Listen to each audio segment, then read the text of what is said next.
రాష్ట్ర ప్రభుత్వం తక్షణమే ఉద్యోగుల పెండింగ్ బిల్లులు, క్లియరెన్స్, డిఏలు, హెల్త్ కార్డ్స్, పీఆర్సీలను ప్రకటించాలని Telangana gazetted officers association demand చేసింది.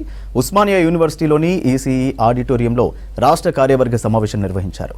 ఉద్యోగుల పెండింగ్ బకాయిల విషయంలో రాష్ట్ర ప్రభుత్వం గత ప్రభుత్వం కంటే నిర్లక్ష్యంగా వ్యవహరిస్తుందని ఆవేదన వ్యక్తం చేశారు. అసోసియేషన్ అధ్యక్షులు శ్రీనివాసరావు జీవో 317 అమలు చేయడం వల్ల నష్టపోయిన ఉద్యోగులకు న్యాయం చేయాలని కోరారు. పదవి విరమణ పొందిన అధికారుల సర్వీసు ఎట్టి పరిస్థితుల్లో తొలగించకూడదని రాష్ట్ర ప్రభుత్వాన్ని విజ్ఞప్తి చేశారు. ఇప్పటికే ఉద్యోగులలో అసహనం మొదలైందని, ప్రభుత్వం స్పందించని పక్షంలో వచ్చే నెల 12వ తేదీన ఉద్యోగ సంఘాల జేఏసీ ఆధ్వర్యంలో విస్తృత స్థాయి సమావేశం నిర్వహించి తదుపరి కార్యాచరణను ప్రకటిస్తామని తెలిపారు.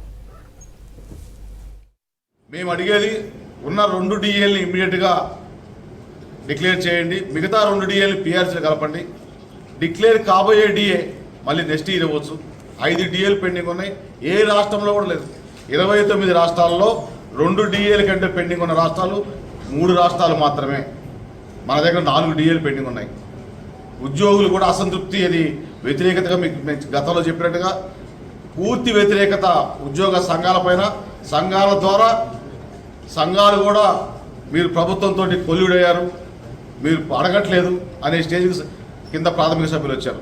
మెడికల్ హెల్త్ కావచ్చు, ఎంప్లాయ్మెంట్ కావచ్చు, ట్రెజరీ కావచ్చు, ఎక్సైజ్ కావచ్చు, అన్ని డిపార్ట్మెంట్లో కూడా డిపిసిలు పెండింగ్. రిటైర్ అయిపోతున్నారు. మేము అడిగేది ఒకటే, రిటైర్ అయిపోయే ముందు ఒక ప్రమోషన్ తీసుకుంటారు. మేము ఐఏఎస్ అధికారులు కూడా నమస్కరించి చెబుతున్నాం. మేము పెండింగ్ బిల్స్ విషయంలో గౌరవ ముఖ్యమంత్రి గారు స్వయంగా చెప్పారు క్లియర్ చేస్తామని.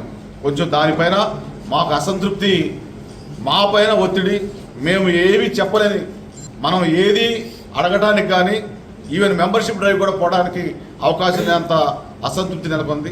ఇవి పెండింగ్ బిల్స్ ఇమ్మీడియట్గా క్లియర్ చేయాలని చెప్పి మీ ద్వారా గౌరవ మా ముఖ్యమంత్రి గారిని, ఫైనాన్స్ మినిస్టర్ గారిని